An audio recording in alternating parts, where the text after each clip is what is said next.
A medicina alternativa, ela traz 3 vertentes do que seria a saúde e do que influenciaria sobre a saúde e a doença. Uma dessas vertentes atribui à mente o principal papel de controlar a saúde e a doença.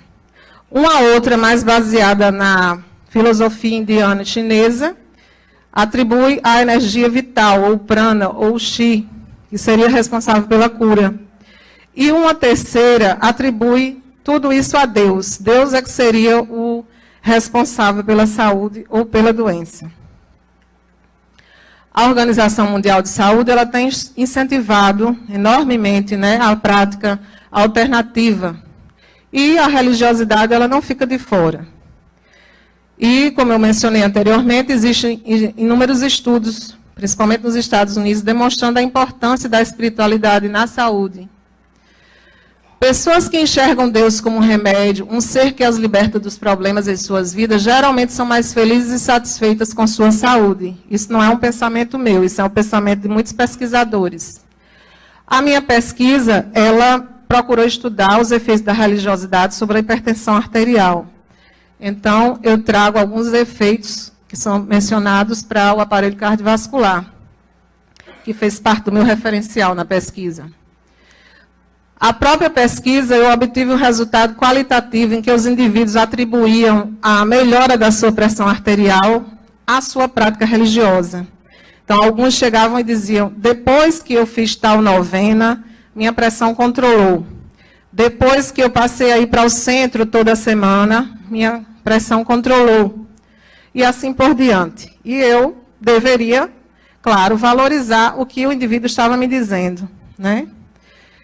E alguns trabalhos demonstram que a redução da frequência cardíaca e respiratória, reduzindo o consumo de oxigênio pelas células. Há ainda outros, como o de Julian e Graham, que é um estudo americano com mais de 14 mil pessoas acima de 20 anos. Ele encontrou menores níveis de pressão arterial nos indivíduos estudados, que eram mais religiosos. Também um estudo feito em Natal, que usou o grupo focal, um trabalho qualitativo de Siqueira, também encontrou redução nos níveis de pressão arterial.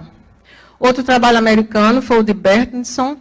Ele aponta benefícios sobre a regulação autonômica cardíaca, exercendo efeito neuroregulatório protetor sobre o coração.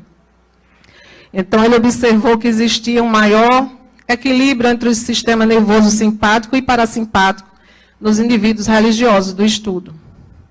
No entanto, o Koenig, que é um grande, né, escritor e pesquisador americano do assunto, ele afirma que a maioria dos estudos que tenta associar a religiosidade, espiritualidade aos níveis pressóricos mais baixos, ele diz que a maioria dos estudos que ele pesquisou não encontrou, pelo menos do ponto de vista quantitativo. O meu estudo também não encontrei, do ponto de vista quantitativo, estatisticamente falando, redução nos níveis pressóricos dos indivíduos estudados. A minha pesquisa se intitulou Religiosidade em Indivíduos Hipertensos, de uma unidade de Programa Saúde da Família de Pedras de Fogo, sob a orientação da professora Berta. Também abordei o estresse, porque o estresse está diretamente relacionado à hipertensão. E os pesquisadores afirmam que as grandes religiões recomendam a oração e a meditação como forma de abolir esse tempo linear que nos escraviza, né? Que sempre está mandando a gente correr no dia a dia, que nos estressa e que leva à pressão arterial mais alta. É importante cuidar da higiene do corpo e da alma, evitando os pensamentos e emoções negativas. A religiosidade e a espiritualidade auxilia muito isso, levar o indivíduo a ter uma maior higiene da alma. Ocorre a redução do cortisol nos indivíduos que praticam mais a religião, portanto, vai auxiliar, portanto, na redução da pressão arterial. Também há pesquisas mostrando que a reza do terço traz benefícios para o aparelho cardiovascular. O simples fato de passar entre os dedos aquelas continhas monótonas, né, para alguns, induz o sono, acalma. E existe um estudo americano de Bernard e colaboradores que demonstrou que os indivíduos eles tinham o ciclo respiratório reduzido em 6 ciclos por minuto, o que é benéfico para o aparelho cardiovascular. A metodologia do estudo, do nosso estudo foi quantitativo, qualitativo, longitudinal, se desenvolveu na unidade do Centro 1 de Pedras de Fogo. Eu observei esses pacientes durante 9 meses, onde eu apliquei um questionário clínico sociodemográfico no início da pesquisa e ao final. Durante os 9 meses de observação, os pacientes eram submetidos à consulta clínica e exames laboratoriais. Também era feita a estimulação religiosa desses pacientes, de acordo com as práticas já conhecidas e praticadas por eles. Até o ano de 2010, o município de Pedras de Fogo dispunha de 27.034 habitantes. Quando eu fiz a pesquisa, 2011, 2012, a minha unidade contava com 671 famílias, sendo 340 indivíduos hipertensos. Eu iniciei a pesquisa com 152 deles, de ambos os sexos, com faixa etária de 25 a 75 anos, e ao final eu tinha 139 pacientes, porque alguns se mudaram, uns poucos também se recusaram a continuar na pesquisa.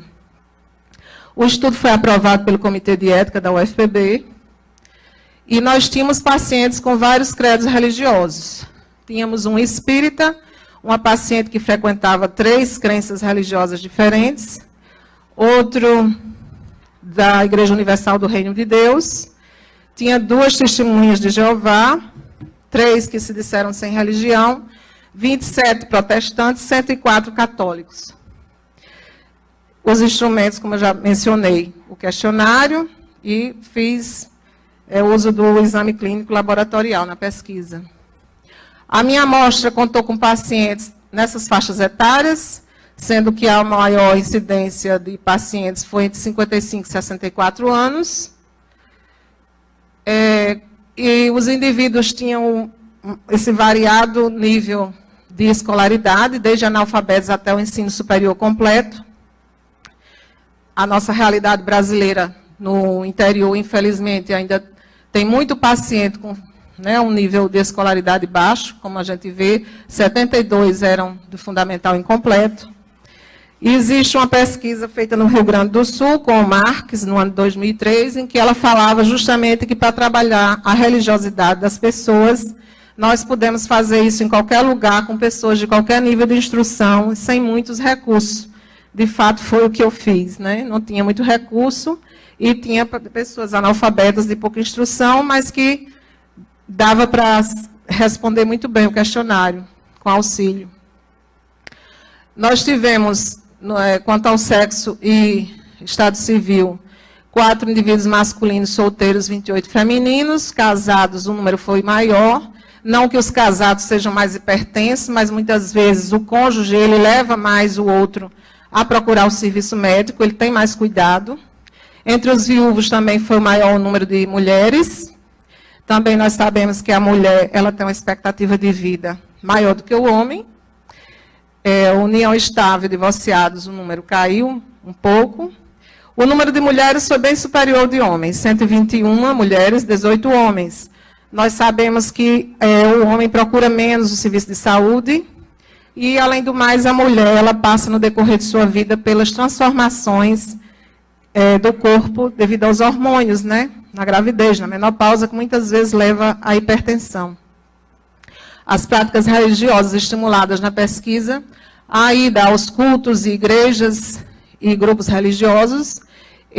Essa prática nós achamos da maior importância, porque os estudos mundiais, eles apontam como um divisor de águas. Então, o nosso grupo de estudo ficou caracterizado pelos indivíduos que iam, no mínimo, uma vez por semana ao grupo religioso, de sua religião.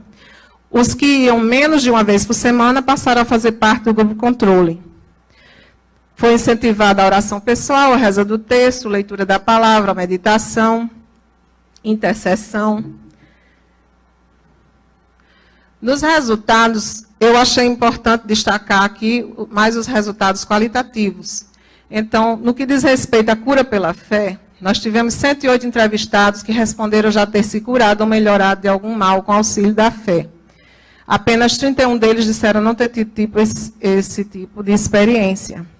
Nesse número de 108 entrevistados, alguns não eram nem muito religiosos, mas julgavam já ter se curado graças à sua fé religiosa. E tem um estudo americano, que é o de Sumazi, que diz que é importante o médico ficar atento para essa história do paciente dizer que está curado ou que não precisa do tratamento. Porque a religião ela deve ser usada como coadjuvante do tratamento. A gente não pode indicar que o paciente abandone o tratamento clínico, né? E às vezes isso é feito até com o tratamento do câncer. Esse é um depoimento de uma paciente que atribuía a sua cura à sua fé. Ela descobriu que tinha um câncer de intestino, fez a cirurgia. Mas aí onde é que estaria o milagre? Primeiro, ela conta que estava na rua e foi abordada, em Pernambuco, por uma pessoa que nunca a tinha visto e disse a ela que ela estava com uma moléstia incurável, mas que Deus iria curá-la. Depois ela teve esse diagnóstico de câncer, fez a cirurgia. E também muito interessante o fato de que em 15 dias ela conseguiu fazer todos os exames e ser operada no SUS. E no plano de saúde a gente não consegue. Então, eu considero realmente um milagre. E ela eu tive visitando depois da cirurgia, ela não estava bem, mas ela acreditava que iria se curar. E realmente, até quando eu estive lá, ela estava bem, ela se recuperou totalmente.